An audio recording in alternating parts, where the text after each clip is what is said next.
안녕하세요. 교회학교 교육활동의 실제를 맡은 기린학교의 박경환입니다. 오늘은 그 첫 번째 시간, 활동 프로그램이 어떠한 역할을 하는지, 그리고 어떠한 종류들이 있는지를 한번 살펴보도록 하겠습니다. 앞에 보이는 사진을 보실 때 어떤 생각이 드시나요? 오른쪽에 있는 사진은 일반 어른들이 들으시는 말씀 시간. 옆에 있는 사진은 교회학교의 학생들이 참여하고 있는 말씀 시간의 모습입니다. 오른쪽에 있는 사진에서는 20대 이상의 성인들이 한 분의 말씀을 잘 들으면서 집중하고 있는 모습입니다. 모두 책상에 가만히 앉아 있고요. 그 앞에는 성경을 펴고 있습니다. 그리고 이 말씀을 전하는 사람은 딱 한 명의 장로 형제님을 집중해서 바라보고 있습니다. 그런데 왼쪽에서 보이는 교회학교의 말씀 시간은 아이들이 원을 만들고 있기도 하고 적극적으로 본인의 의견을 이야기하고 있기도 하고 또 말씀을 전하는 선생님이 화면을 보고 있는데 화면 안에는 말씀의 내용이 아니고 또 특별한 그림이 있기도 합니다. 왜 이런 활동과 함께 말씀을 전하고 있을까요? 교회학교에서 활동이 왜 꼭 필요한지, 왜 말씀을 이렇게 즐겁고 움직이면서 전해야 되는지 교회학교의 특성과 활동의 교육 효과를 생각해보면 알 수 있습니다. 첫 번째, 교회학교의 특성입니다. 교회학교의 특성으로는 참여자들의 차이가 있습니다. 일반 어른들이 들으시는 말씀은 먼저 여기에 참여하는 어른들이 동기를 아주 긍정적으로 가지고 있습니다. 예를 들어서 나에게 필요한 말씀일 거야. 난 집중을 해야 돼. 나는 어른이니까 옆에서 누군가 보고 있는데 내 체면이 있지. 이렇게 생각하실 수도 있어요. 그리고 정말 간절히 스스로 하나님을 찾으면서 그 앞에 엎드리는 마음으로 말씀을 들으시기도 합니다. 그 동기가 스스로에게 있다는 말씀이에요. 하지만 교회학교에 참여하고 있는 학생들은 동기가 그렇지 않은 경우가 대부분입니다. 부모님의 권유로 나오고 있거나 혹은 친해지는 선생님의 권유로 나오고 있거나 보고 싶은 친구가 있거나 아니면 좀 놀고 싶거나 그래서 말씀 시간을 들을 때 그 마음이 다른 데 있거나 옆 친구에게 관심이 있거나 아니면 정말 듣기 싫다 하면서 앉아 있을 수도 있어요. 그렇기 때문에 이 아이들이 마음이 열고 긍정적으로 참여할 수 있게끔 집중하고자 하는 동기를 줄 수 있는 다양한 흥미있어 보이는 활동들이 필요하다는 것입니다. 왜냐하면 이 아이들은 아직 그리스도를 믿지 않고 그 안에 성령님이 없기 때문에 저희들이 이러한 것들을 준비하고 또 대비해 줄 필요가 있다는 거예요. 연령대도 차이가 있습니다. 일본 말씀 시간에는 대부분이 성인으로서 참여하고 있지만 교회학교에는 정말 다양한 연령대가 참여하고 있습니다. 그리고 거기 안에서 유치원생들과 초등학생들 각각 저마다 다른 집중도를 가지고 있는데요. 이렇게 다양한 연령대가 이 말씀을 집중하면서 듣기 위해서는 모든 아이들이 공감하고 또 집중할 수 있는 재미있는 활동들이 필요하다는 것입니다. 그렇다면 일반 학교에서는 어떻게 진행이 되고 있을까요? 일반 학교는 아이들의 수준도 비슷하고 또 동기도 비슷하지 않을까라고 생각하실 수 있지만 일반 학교와 교회 학교도 큰 차이들을 가지고 있습니다. 첫 번째로 동기도 다릅니다. 일반 학교는 아이들이 학교를 가기 싫다라고 생각할 수는 있지만 학교를 꼭 가야 될까? 안 가도 되지 않을까? 라고 생각하는 친구들은 거의 없어요. 왜냐하면 아이들은 어렸을 때부터 의무적으로 학교를 가고 있습니다. 부모님들도 마찬가지고요. 하지만 교회 학교는 아이들이 생각할 때 꼭 가지 않아도 될 것 같고 내가 꼭 가야 되는지 모르겠고 부모님들도 때로는 그래 오늘은 쉬자 하실 수도 있고 믿지 않는 가정에서 나오는 아이들의 경우에는 더욱더 그런 동기를 가지기가 어렵게 되어 있죠. 그렇기 때문에 앞서 말씀드린 것처럼 이 아이들이 긍정적인 동기로 참여하고 또 본인이 정말 집중하고자 하는 마음으로 참여할 수 있게끔 동기를 주는 다양한 활동들이 필요하다는 것입니다. 그리고 목적도 다릅니다. 일반 학교에서는 아이들이 꾸준하게 배워야 되는 진도가 있습니다. 그리고 그 진도가 끝이 났을 때 이 아이들이 진도를 잘 이해했는지 학업 성취도가 얼마큼 되었는지를 시험으로 테스트를 합니다. 또 이 시험에 참여하는 학생들이 좋은 점수를 받기 위해서 열심히 학원도 다니고 공부도 합니다. 그렇지만 교회 학교에서 전해지는 말씀은 좀 다릅니다. 끝나고 시험이 이루어지는 것도 아니고요. 또 몇 살까지는 꼭 배워야 되는 성취도가 정해진 것도 아닙니다. 그렇기 때문에 이 교회 학교에서는 시험이라는 동기나 혹은 아이들이 꼭 배워야 된다는 동기를 주기가 어렵습니다. 이러한 목적을 생각해 볼 때 우리 학생들이 내 스스로 이걸 꼭 기억하고 싶다, 배우고 싶다, 나도 알아야겠어 라는 동기를 줄 수 있는 다양한 활동들이 꼭 필요하다는 것입니다. 일반 학교에서는 수준도 나누어져서 듣고 있습니다. 1학년은 1학년끼리, 4학년은 4학년끼리, 중학생은 중학생끼리 모여서 같은 수준 안에서 공부를 하고 있습니다. 그리고 심지어 수준이 떨어진다면 보충 수업을 진행을 해서 그 아이가 일반 학급에 잘 또 적응할 수 있게끔 도와주고 있습니다. 하지만 교회 학교는 다릅니다. 나는 이제 1학년 때부터 다녔던 친구들도 있고, 때로는 어떤 친구는 중학교 때 전조가 돼서 나오고 있는 친구도 있지만, 그럴 경우에는 중학교 3학년이 되었을 때 배우고 있는 양이 서로 현저하게 다른 경우가 있는 것이죠. 초등학생도 알고 있는 걸 중학생이 모를 때도 있고, 중학생이 알고 있는 것을 고등학생이 돼도 모를 때도 있습니다. 교회마다 배우고 있는 커리큘럼도 다르고, 교회를 언제부터 다니느냐에 따라서 알고 있고 이해하고 있는 성경에 대한 것도 다 다르기 때문입니다. 그래서 주제활동을 진행하면서 모두가 모르고 있다는 전제하에 이 말씀을 어떻게 하면 아이들이 집중하면서 잘 들을 수 있을까, 또 알기 쉽게 알려줄 수 있을까를 준비하는 것이 활동으로 푸는 것도 아주 중요하다는 것입니다. 그리고 시간입니다. 일반 학교에서는 월, 화, 수, 목, 금 거기에다가 보충학습, 학원, 방과 활동까지 정말 다양하게 학습을 진행되고 있습니다. 하지만 저희 교회 학교는 일요일 단 하루 정도만 가능하고 그 안에서도 1시간 혹은 2시간 정도만 진행이 가능합니다. 이 정도의 시간밖에 없기 때문에 저희들은 많은 목적에 가지고 말씀을 전하기는 어렵습니다. 한두 가지의 말씀 목적이라도 아이들에게 잘 전달되어서 이 말씀들이 일주일 동안의 아이들의 삶 가운데서 자리를 잡고 또 영향을 가질 수 있게끔 저희가 가르칠 필요가 있다는 것입니다. 또 이를 위해서는 아이들이 이 말씀을 정말 잘 기억할 수 있게끔 활동으로 지도하는 것도 필요하다는 것이죠.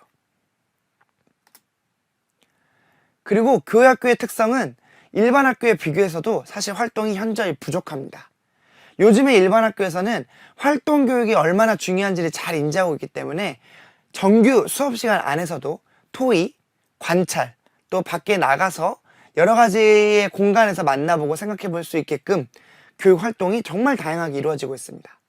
하지만 아직도 많은 교회 학교에서는 일방적으로 말씀을 듣고 일방적으로 앉아서 기억하고 배우고 이 정도의 교육 활동에서 그치고 있다는 현실입니다. 그렇기 때문에 이 저희 학교 교회 학교에서도 저희가 좀 더 적극적으로 활동으로 아이들이 참여하면서 말씀을 이해할 수 있게끔 가르치는 것이 필요하다는 것입니다. 그리고 교육 이론에서도 이 활동 교육이 얼마나 중요한지, 이것이 주는 효과가 얼마나 큰지를 잘 말해주고 있습니다. 먼저 저희의 뇌는 전두엽이라는 부분을 가지고 있는데, 이 부분은 내가 들은 것들을 기억하고 이해하고 또 삶에서 적용하고 다시 한번 여기서 질문과 창의적인 활동을 가질 수 있게끔 도와주는 부분입니다. 그런데 이 뇌는 언제까지 발달을 하냐면 아주 어렸을 때 영유아 시기부터 청년의 시기까지 발달이 이루어지고 있다고 합니다. 그래서 교육 활동은 청년의 시기까지도 필요합니다. 그리고 이 전두엽이 받는 뇌의 영향은 저희가 아무런 동기 없이 스스로 가지고 있는 동기 없이 학습에 참여할 때보다 내가 내 스스로 긍정적인 동기를 가지고 참여할 때 400%까지 발달이 된다고 합니다. 그렇기 때문에 아이들이 스스로 긍정적인 동기를 줄 수 있는 다양하고 재미있는 교육 활동이 꼭 필요하다는 것이죠. 그리고 인지교육입니다. 우리의 뇌는, 우리의 사고는 눈과 귀로만 사고하고 있지 않습니다. 하지만 교회 학교에서 전해지고 있는 말씀들은 대부분 눈과 귀만 활용되고 있어요. 말씀을 전하는 선생님의 목소리를 듣거나 영상의 소리를 듣거나 그 선생님을 보거나 성경을 보거나 PPT를 보거나 이 정도 안에서 이루어지고 있다는 것이죠. 하지만 저희의 뇌는 사물과 공간을 이해할 때 단순히 시각, 청각 뿐만이 아니고 후각, 미각, 촉각, 또 생각이라는 새로운 감각을 활용을 해서 스스로 인지하고 받아들이고 있습니다. 그리고 그럴 때 그 공간과 사물을 입체적으로 이해할 수 있는 것이죠. 저희들은 하나님의 말씀을 가르치고 있습니다. 이것이 단순히 기억하고 외워야 되는 존재가 아니고 정말 내 삶 가운데서 역사할 수 있게끔 이것을 입체적으로 학습할 필요가 있다는 거예요. 그렇기 때문에 이 5가지의 감각과 이 5가지의 감각을 활용해서 입체적으로 생각할 수 있게끔 저희들은 이 오감을 활용하는 다양한 교육 활동이 필요하다는 것입니다. 때로는 말씀을 들을 때 무언가를 먹으면서 할 수도 있고요. 어떠한 냄새를 맡아보게 할 수도 있고 무언가를 만져보게 할 수도 있다는 것입니다. 그리고 저희보다 더욱 선진의 교육 문화를 가지고 있는 독일이나 폴란드에서도 이미 인지교육이 이루어지고 있어요. 이 오감의 관찰 활동 외에도 어떤 식으로 이루어지고 있냐면 첫 번째로 아이들이 배워야 되는 내용을 알려주지 않습니다. 스스로 질문해보고 사고해보고 생각해볼 수 있게끔 다양한 공간으로 아이들을 초대하고 또한 문제들을 던집니다. 때로는 숲에서, 때로는 바다에서, 때로는 흙 위에서, 때로는 덧셈을 알려주지 않고 숫자들을 아이들에게 던져줍니다.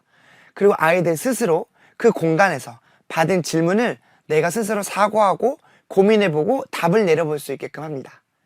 그리고 이 부분에 대해서 그 다음에 선생님이 교육을 이루어져요. 그 다음 선생님의 교육을 듣고 나서 스스로 책을 보고 정말 이러한 내용이 맞는지를 본인이 확인하고 복습하는 시간을 가집니다. 하지만 저희는 이 교육과 거의 반대로 이루어지고 있는 경우가 대부분이죠.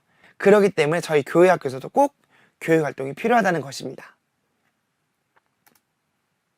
예수님께서도 그렇게 가르치셨습니다. 단순히 이 제자들을 회당 가운데 모여서 말씀만으로 가르치신 게 아니고 때로는 호수, 때로는 바다, 때로는 숲, 때로는 기도하시는 현장에서, 때로는 누군가가 아픈 곳에서, 때로는 누군가를 혼내키면서 사람들에게 말씀을 가르치셨습니다. 그 공간은 아주 입체적이었고 많은 것을 인지하고 생각해 볼 수 있는 공간들이었습니다. 저희도 이런 예수님을 따라서 이 학생들이 저희에게 나오고 이 아이들이 정말로 이 예수님의 말씀을 입체적으로 생각해 볼 수 있게끔 다양한 교육 활동을 고민하고 진행해 볼 필요가 있다는 것입니다. 그리고 이 프로그램들은 다양한 종류를 가지고 있습니다. 공과, 양육, 생활이라고 말씀을 드려서 정리할 수 있는데요. 첫 번째, 이 하나님의 말씀과 관련된 공과, 이것을 어떻게 다양한 활동들로 풀 수 있냐면 주제활동과 복수활동이 있습니다.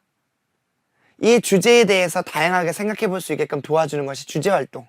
복수활동은 모든 교육활동이 끝이 나고 잘 기억하고 있는지, 잘못 인지하고 있는 것은 없는지를 체크해 볼 수 있는 활동이라고 할 수 있겠습니다.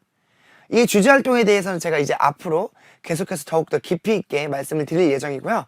복습활동은 앞선 교육활동에서 첫 번째 시간에서 살펴보실 수 있습니다. 그리고 양육 시간입니다. 이 양육은 아이들이 그리스도인으로서 성장할 수 있게끔 도와주는 건데요. 요절을 외울 수 있게끔 복음을 입체적으로 나와 하나님과의 관계를 입체적으로 생각해 보면서 들을 수 있게끔, 그리고 찬양 시간, 내가 배운 이 찬양이 아이들의 입술에서 떠나지 않게끔 찬양의 가사를 잘 묵상할 수 있게끔 내가 찬양을 정말로 즐겁게 드릴 수 있게끔 도와주는 양육과 관련된 활동들도 필요합니다. 그리고 생활지도와 관련된 프로그램이 필요합니다. 예를 들어서 교회학교에 친구가 처음으로 나왔을 때 이 친구하고 친해질 수 있는 친교활동 프로그램도 필요하고요. 기존에 다니던 아이들이 연합하지 못하고 끼리끼리 나누어져 있는 모습이거나 혹은 선생님과 제자들의 그 사이 안에서도 좀 더 마음을 여는 프로그램이 필요할 때 연합활동이 필요합니다.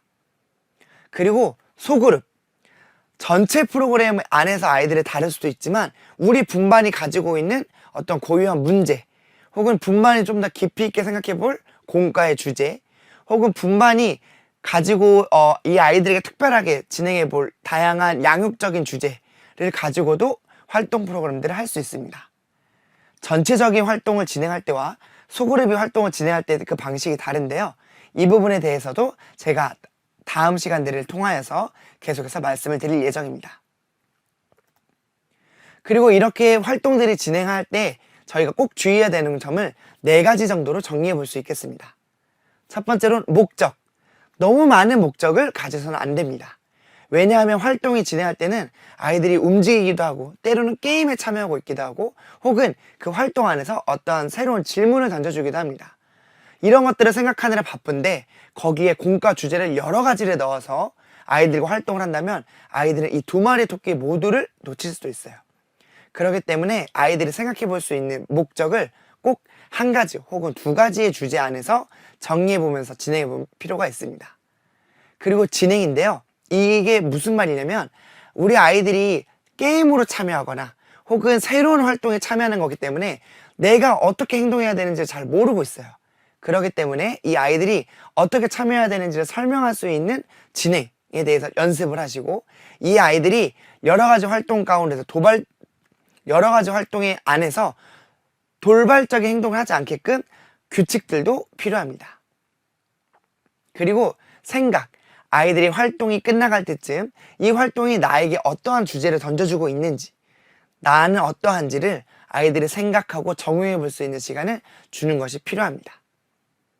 그리고 정리, 아이들이 배운 내용들을 오해한 것은 없는지 활동이 끝이 나고 나서 진행을 한 선생님이 이 내용들을 한번 정리해주고 아이들이 기억해야 되는 내용들을 다시 한번 깔끔하게 한 화면 혹은 한두 가지 문장으로 보여줄 필요가 있습니다.